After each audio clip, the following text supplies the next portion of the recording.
You've just heard the research. The most effective teams work together to create open communication and a culture of learning. Let me tell you a quick story about how I learned that firsthand. A long time ago, I was working at a record label in India, helping design album covers.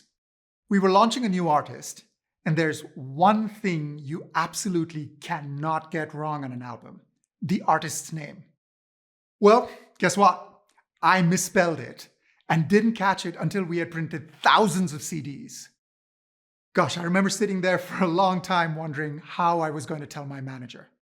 Surely this is the kind of mistake you get fired for, right? But when I finally did, his reaction completely blew me away. He immediately said, "All right, let's go fix it. These things happen. And once we get it out there, let's talk about what broke in our process so we can make sure this never happens again." And that was it. Nothing changed about how he treated me. That experience was an incredible lesson on how to encourage team members to share issues openly and how to create an environment that emphasizes learning. And it's the kind of manager I've strived to be ever since, especially when things go sideways. Now, we're going to focus on 3 ways to build an effective team: developing one-on-one relationships, promoting open communication, and creating a culture of learning, not blame. Think about teams you've been on. Was there one where you could share your ideas openly, another where you were afraid to make mistakes? I know I've experienced both kinds, and the difference in team performance was huge. When a team isn't working well together, you might notice things like tense body language, or team members who are quiet in meetings. They might be hesitant to discuss challenges and even avoid hard conversations altogether. On the other hand, when a team is working effectively, open communication is thriving. Learning is more important than assigning blame, and team members readily ask for help and actively welcome feedback. They're more comfortable sharing their opinions and collaborating, even when things get challenging. Of course, this open collaborative environment doesn't just happen by accident. As managers, it's our responsibility to intentionally build it for the team to do their best work. So, let's talk about actionable steps managers can take to build team effectiveness. First, they develop one-on-one relationships with each team member. There's no formula, but I try to understand who people are beyond their job title.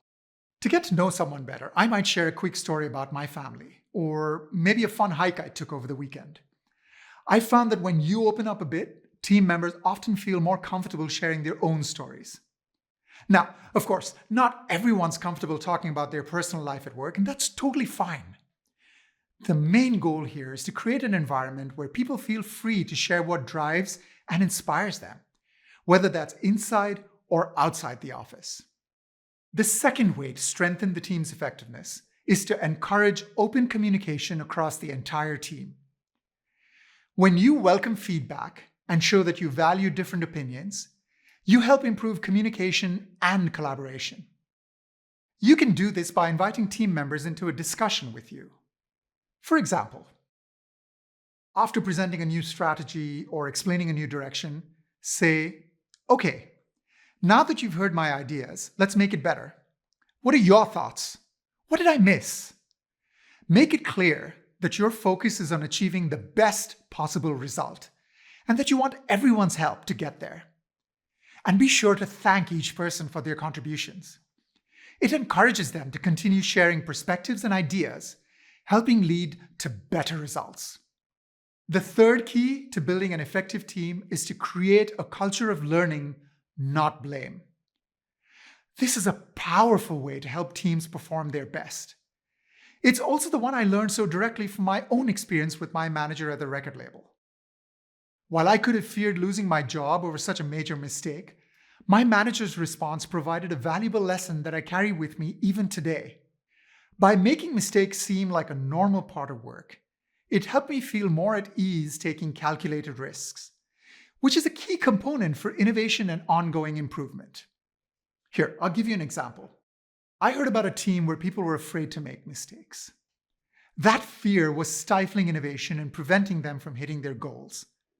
So they made a simple change at their meetings. Instead of just discussing their successes, they also made time to analyze the things that didn't work. They even gave these mistakes a funny name, flippity flops. Now, I know that sounds a little silly, but that's exactly the point. By making mistakes seem like a normal part of the work process, team members felt more at ease taking risks. When you completely remove blame from the equation, a powerful shift happens. Mistakes transform from being personal failures that people desperately want to hide into opportunities for them to learn and make things better. This drives continuous progress and stronger performance. Now, it can feel vulnerable to share mistakes, right?